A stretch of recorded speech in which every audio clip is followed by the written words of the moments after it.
BFW. How are you guys? I have a quick joke or two. Did you guys hear about the gingerbread man that went to the doctors complaining of a sore knee? The doctor asked, "A sore knee? Have you tried icing it?" I think that one's pretty funny. The other real quick one, what do you call a blind reindeer? No idea. So, aren't those good? I think so. Okay, so let's just jump right into it. I sent out a Google form last week to ask for your input for this video.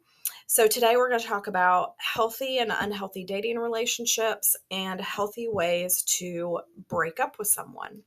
So let's start off with what are the healthy elements of a dating relationship. So many of you talked about open communication, being able to talk openly with each other about things, trust, loyalty, and faithfulness were big ones. Also, several of you mentioned respecting each other's boundaries, which I think is super duper important. I think another important healthy quality of a dating relationship is not just healthy boundaries, but also allowing one another to maintain their individuality, which means being able to allow whoever you're dating to continue to hang out with their friends and have friends outside of this dating relationship, to not like try and be possessive and keep somebody away from all their friends. That would not be healthy. Also, you guys talked about just healthy conflict resolution. If you have a disagreement with the person you're dating, that you guys are able to calmly and respectfully talk those things out. So you guys came up with a great list of healthy qualities to a dating relationship. And obviously, an unhealthy dating relationship would have the opposite of those. So there would be limited trust. There'd be some jealousy or possessiveness. There wouldn't be really great communication in a healthy way. And there wouldn't be a lot of respect going on between the two of you. So, I also want to talk a little bit about what it takes to have a healthy breakup, because breakups are no fun.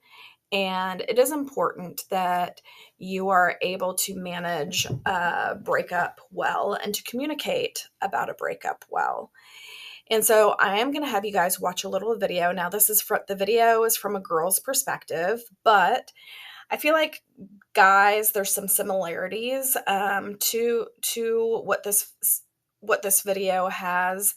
Um, and I just think the biggest thing to me about a healthy breakup is to be willing to have a face-to-face conversation that is respectful and that is kind with one another. I personally, I just don't think it's respectful or kind to break up with someone via text message or email. I think that that's kind of just not respecting them and kind of being a little bit of a chicken. I know that it's super hard to have those conversations. No one wants to hurt anyone, but it is important to have a conversation with one another about why the relationship is going to end. So I'm going to play this video. At the end of this video, I want you guys to talk about what you feel like are healthy ways to end a relationship with someone. And are there any important healthy qualities of a dating relationship that I did not mention? And discuss with one another about that. Okay? Well, I hope you guys have a great week. Watch this video. Bye. I hope you find this video helpful. Alright, so my very first tip I have for you is to stay busy, because if you're not staying busy, that is the more time you're giving yourself to think about the breakup. And one of the worst things you can do in this time is to spend a lot of time dwelling on the breakup, because it's so painful, and spending too much time thinking about the breakup is just going to make you sadder and more depressed. And so this is such a good time to start picking up on different hobbies. Go hang out with the friends that you ditched because you were so into the relationship and never really had time for your friends. Go do things that you actually enjoy, the things that you gave up because you were too focused on the relationship. Maybe you had some hobbies that you really liked, but you kind of stopped doing them because you were too busy hanging out with the guy. Go do things that make you happy, or just start something completely new. Maybe you've always wanted to get into running, but you just never really did. This is such a good time to get into some type of new activity, because the more you focus on doing something else, again, the less time you have thinking about the breakup. Okay, however, my second tip kind of contradicts the first tip, and that is let yourself feel the pain. So what do I mean by that? You know, a lot of times after a breakup, I think, you know, we do want to get over it and not have to be sad, and so we throw ourselves into things and get busy. And although that's good, you also do need to make sure you're taking the time to heal from it properly. So realize that it's actually okay to spend some time being sad about it. It's okay to cry sometimes. It's okay to go through your phone and look at those pictures and memories and reminisce on them. And it's completely okay to go to your friends and ask them if you could talk to them about the pain that you're going through. Now, I know sometimes maybe your friends will get annoyed and they just don't want to hear it anymore. And if that's the case, then go to the school counselor. Like, they are trained to help teens through this kind of stuff, and they will be a listening ear, because sometimes you just need to talk it out. And be able to share your experience with somebody else instead of just keeping it all in.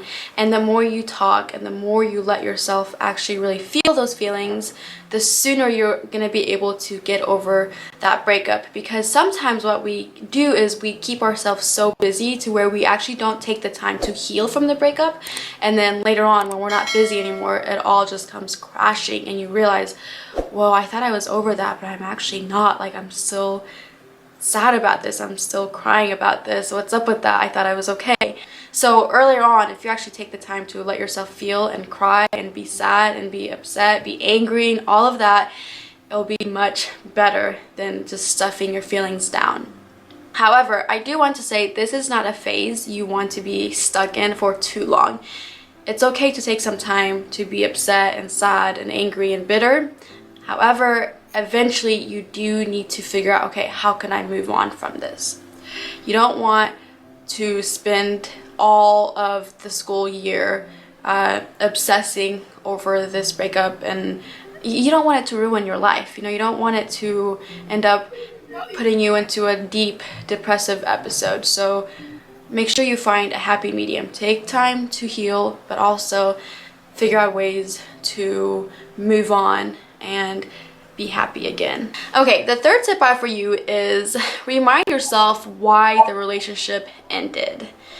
And this is important because when we're going through the healing stage, we miss the idea of having a person. So we're almost willing to forget about all the bad parts of the relationship so we can have that person come back into our life. Because, you know, it sucks going from having someone to text all the time to looking at your phone and all of a sudden, like, no one is texting you, and you wish, man, like, I wish I was still in that relationship, because then I would have someone to text and to hang out with all the time.